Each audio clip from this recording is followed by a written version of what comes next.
Part 3, becoming a co-parenting team. I'm going to challenge you in this part of the book to become a team with your ex. Now, I realize some of you are going to think, no, my ex and I could not even do a marriage. How are we going to be a team? Well, let me tell you, whether your kids are 2 or they're 22, you have to be a team with your ex for the sake of your children. Now imagine for a moment that you are the CEO of a large organization. You have a boardroom of people to meet with. You come into that boardroom with a strategic plan, an agenda.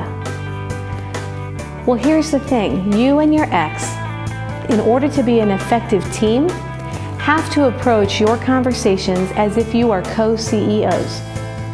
Your opinions are both important, your perspective is critical, but you have to come together as a team for the sake of your kids.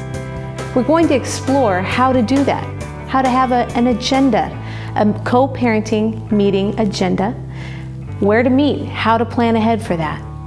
So that's the important part of this book, is being a team. Now I want to introduce you to someone who is in my life and is on my co-parenting team. Jay and I have been married for a few years. We have 4 kids between us and 2 dogs and a whole lot of fun. Well, let me just give a little bit of insight into where we've come from. Tammy and I started dating about 2 years ago, and in that process, she introduced me to John, Angelia's biological father, and it's a different kind of place to be in, to find 2 parents who have been divorced, cooperating and really communicating in a useful way that is to the benefit of Angelia. And so for me, it was interesting to be on the outside looking in, and now being on the inside and being a part of that process, even to the point of recently sitting down with John and John's wife, Paula, and then the 4 of us are all coming together with one purpose.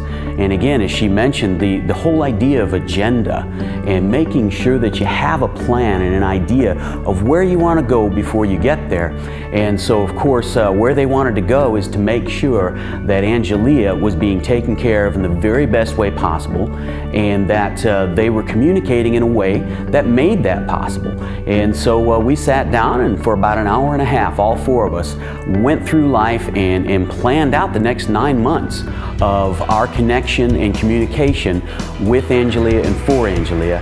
And it's an amazing, amazing thing to see 2 people who have put their own purposes and agendas aside and taken on a central agenda that they can agree on, which is the love and betterment of their child.